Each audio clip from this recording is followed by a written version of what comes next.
Boa tarde, pessoal. Hoje vocês estão convidados a conhecer um pouco sobre a origem do futebol, que hoje é um dos esportes mais populares no mundo.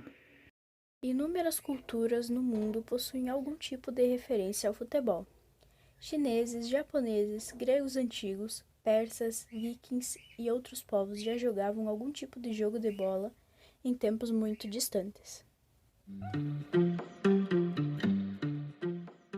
のシンボルマークのヤタガラスなんです。で、ヤタガラスというのは、これは小よりでくくりつけられてあるわけでございますが、昔からいろいろ変遷もしながらもこのように伝わって。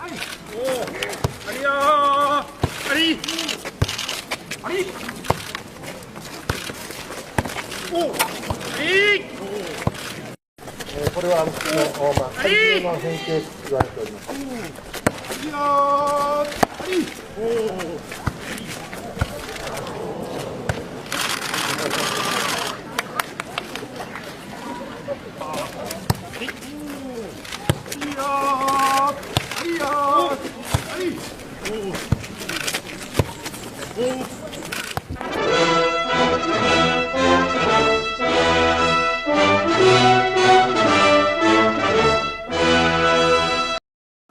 Na Grécia Antiga e em Roma, os jogos de bola eram utilizados para preparar os soldados para a guerra, enquanto na América do Sul existia um jogo chamado tlate, que era semelhante ao futebol. O tlate fazia parte do cotidiano dos astecas antes da invasão europeia, desde pelo menos 1000 anos antes de Cristo, e era um esporte muito violento e que exigia muito dos seus praticantes, uma vez que a bola, feita de látex, poderia chegar a pesar até 5 quilos.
Apesar disso, o futebol como conhecemos hoje só começou a tomar forma na Inglaterra, no início da década de 1860, mais precisamente em 1863, quando duas associações se separaram.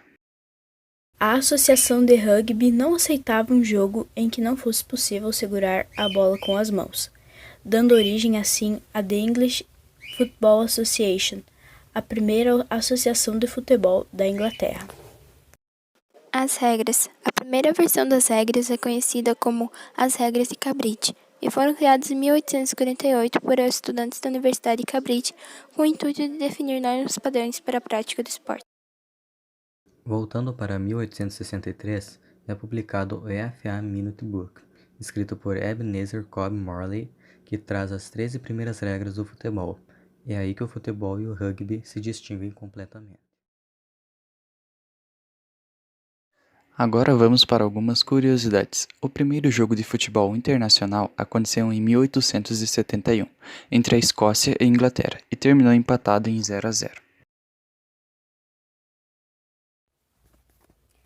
A primeira partida oficial de futebol no Brasil veio a ser realizada em 1895, na cidade de Várzea do Carmo, em São Paulo. E os times eram formados por ingleses que viviam no Brasil. O futebol costumava ser praticado apenas pela elite, mas se popularizou entre a classe trabalhadora após a Revolução Industrial, já que eles praticavam o esporte nos intervalos do trabalho. Mas quando o futebol se tornou profissional no Brasil? Com a arrecadação dos clubes, as condições de investir no futebol aumentaram. Foi aí que os jogadores começaram a receber salários e serem comercializados entre equipes diferentes. A formalidade da profissionalização do futebol no Brasil foi feita no dia 23 de janeiro de 1933, mas na prática não é possível aplicar uma data, já que os jogadores já recebiam gratificações bem antes disso. E foi assim que um esporte originado de uma ramificação do rugby se tornou um dos mais populares e lucrativos do mundo. Obrigado pela atenção de todos e boa tarde.